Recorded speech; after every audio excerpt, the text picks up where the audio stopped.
భజే వాయువేగం కార్తీక్ గుమ్మకొండ హీరోగా వచ్చిన కొత్త సినిమా మొన్న మే 31 శుక్రవారం రిలీజ్ అయింది. ఇక ఈ సినిమా వచ్చేసి 2 గంటల 15 నిమిషాలు ఉంది. అంటే ఈ సినిమా కార్తీక్ అంటే మన RX 100 హీరో. అప్పుడు ఆ సినిమా తర్వాత మళ్ళీ సరైన హిట్ పడలేదు. లాస్ట్ ఇయర్ బెదుర్లంక 2012తో కమర్షియల్గా ఒక హిట్ వచ్చింది. మళ్ళీ ఇప్పుడు ఇది. ఇక ఈ సినిమా డైరెక్టర్ కొత్త అతనే రైటర్ డైరెక్టర్. ఇక ప్రొడ్యూసర్లు వచ్చి మన యూవీ క్రియేషన్స్ అంటే తెలుసు కదా, మన ప్రభాస్ వాళ్ళ సంస్థ. అంటే ప్రభాస్ వాళ్ళ అన్న ప్రభాస్ ఫ్రెండ్స్ వాళ్ళదే ఈ సినిమా. అంటే డైరెక్ట్గా ప్రభాసే ప్రొడ్యూసర్ ఈ సినిమాకు. అంటే మొన్ననే ఈ యూవీ క్రియేషన్స్ నుంచి గామి వచ్చింది, అంతకుముందు అదేది మన ఓం భీమ్ బుష్ వచ్చింది, ఇది 3వ సినిమా. సో ఇక ఈ సినిమా వచ్చేసి అంటే నేను బాగుండదేమో అనుకున్నాను, కానీ ఆశ్చర్యంగా సినిమా బాగుంది. నాకు నచ్చింది ఈ సినిమా. అంటే నిన్న రిలీజ్ అయిన 3 సినిమాల్లో gangs of Godavari and Gam Gam Ganesha and ఈ భజే వాయువేగం 3 సినిమాలు చూసాను నేను. ఈ మూడిట్లో నాకు ఇదే కొద్దిగా ఫస్ట్ ఆప్షన్గా నచ్చింది నాకు. ఇక సినిమా విషయానికి వస్తే అంటే స్టార్టింగ్లోనే అంటే తెలంగాణ బ్యాక్డ్రాప్లో, అంటే హైదరాబాద్ బేస్గా తెలంగాణ బ్యాక్డ్రాప్లో నీట్గా తీసాడు డైరెక్టర్ ఎవరో, కానీ నీట్గా అంటే కన్ఫ్యూజన్ లేకుండా తొందరపడకుండా నిదానంగా మనకు ఎస్టాబ్లిష్ చేశాడు హీరో క్యారెక్టర్ని. అందులో హీరో బ్రదర్ క్యారెక్టర్ ఇంకో అతను మనకు హ్యాపీ డేస్లో గుర్తున్నాడు, టైసన్ అని, రాహుల్ అని అతని పేరు. టైసన్ అనే ఫేమస్ అతను మళ్ళీ ఈ సినిమాలో కనపడే నాళ్ళకు. But main Tanikella Bharani character బాగా ఉంది ఫస్ట్ హాఫ్లో, తండ్రి క్యారెక్టర్. ఆ ఎమోషన్ బాగా చేశాడు కార్తిక్ కూడా, బాగా ఎమోషన్ పండించాడు ఫస్ట్ హాఫ్లో, నీట్గా వెళ్ళింది. అండ్ విలన్ క్యారెక్టర్ ప్యారలల్గా మన రవిశంకర్ తెలుసు కదా, సాయి కుమార్ తమ్ముడు, డబ్బింగ్ ఆర్టిస్టు, చాలా ఫేమస్. మన అరుంధతిలో సోను సూద్కి డబ్బింగ్ ఇచ్చిన రవిశంకర్ కన్నడలో చాలా పాపులర్ విలన్గా. తెలుగులో ఈ మధ్య బాగా పాపులర్ అవుతున్నాడు రవిశంకర్. ఈ సినిమాలో మంచి క్యారెక్టర్ అతనిది కూడా.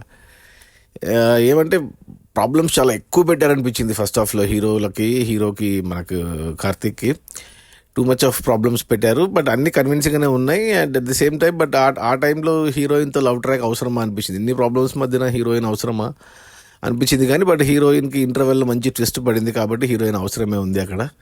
సో ఇంటర్వెల్కి మంచి 2 ట్విస్టులు ఉన్నాయి, మంచిగా ఎక్స్పెక్ట్ చేయని ట్విస్టులు బాగుంది. అంతవరకు నీట్గా వెళ్ళింది, ఒక లాజికల్గా ఒక పద్ధతిగా వెళ్ళింది సినిమా. మనం కనెక్ట్ అవుతాం చూస్తుంటే. ఎటొచ్చి ఏమంటే హీరోల దగ్గర సెల్ ఫోన్ ఉంటుంది, కానీ ఏదో పాత డబ్బా ఫోన్ ఉంటుంది. అంటే వాళ్ళ గిస్సింగ్ అంతా బాగానే ఉంటుంది, కానీ ఫోన్ ఎందుకు పాతది పెట్టారో అర్థం కాలేదు. మామూలుగా ఏదైనా మంచి ఫోను ఎందుకు పెట్టలేదా అనేది అర్థం కాలేదు నాకు. దానివల్ల ఏమైనా ఉపయోగం ఉందా లేదా అనేది కూడా చూపించలేదు సినిమాలో. సో మంచి ఫోనే పెట్టిండొచ్చు, డబ్బా ఫోన్లు అవసరం లేదు.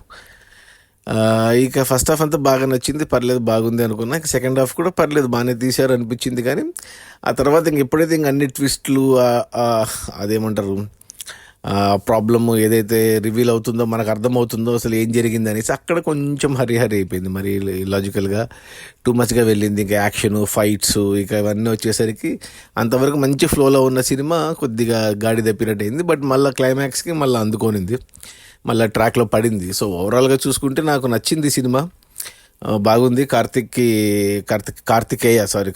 కార్తికేయకి హిట్ అని చెప్పను, కానీ మంచి సినిమా పడింది. హిట్ కూడా కావచ్చు, ఛాన్సెస్ ఉన్నాయి సినిమాకు. ఎందుకంటే రిలీజ్ అయిన 3 సినిమాల్లో ఇదే బెటర్గా ఉంది. సో అన్ని రకాలుగా హీరోయిన్ ఐశ్వర్య మేనన్ అంటే కొత్త అమ్మాయిని ప్రమోషన్స్లో చూసి ఏంటి విచిత్రంగా ఉందాం, చాలా షార్ట్గా ఉంది, ఆ ఫేస్ కూడా ఒక రకంగా ఉంది అనుకున్న. సినిమాలో కూడా అలాగే ఉంది. అమ్మాయిని లాంగ్ షాట్లో చూపించారు. అంటే హీరో కార్తికేయ ఎంత హైట్ ఉంటాడో, అమ్మాయి చాలా పొట్టిగా చాలా షార్ట్గా ఉంటుంది. హీరోకి సెట్ అవ్వలేదు, కానీ బట్ ఓకే, పెద్ద ఇంపార్టెన్స్ ఉన్న రోల్ ఏం కాదు కాబట్టి ఓకే నడిచిపోయింది. పాటలు కూడా ఏం లేవు, డ్యూయట్లు కానీ అలాంటివి ఏం లేవు కాబట్టి సరిపోయింది. సినిమా అయితే మంచిగా వెళ్ళింది, రేసీగా మంచి పేస్లో మంచిగా వెళ్ళింది. సో నాకైతే నచ్చింది. బట్ నేను మళ్ళీ చూస్తానంటే చూడకపోవచ్చు, చూడను. ఫ్యామిలీకి చూపిస్తానంటే ఫ్యామిలీకి కూడా రికమెండ్ చేయను, కంపల్సరీ చూడాల్సిన సినిమా ఏం కాదు. ఫ్రెండ్స్కి కూడా రికమెండ్ చేస్తానంటే చెయ్యను. ఎవరన్నా ఇంకా చూస్తా అంటే ఓకే, వాళ్ళ ఇష్టము, వద్దని కూడా చెప్పను. చూస్తా అంటే ఓకే. అది నా రేటింగ్ వచ్చి 3/5 గుడ్ అని చెప్తాను. బాగుంది సినిమా.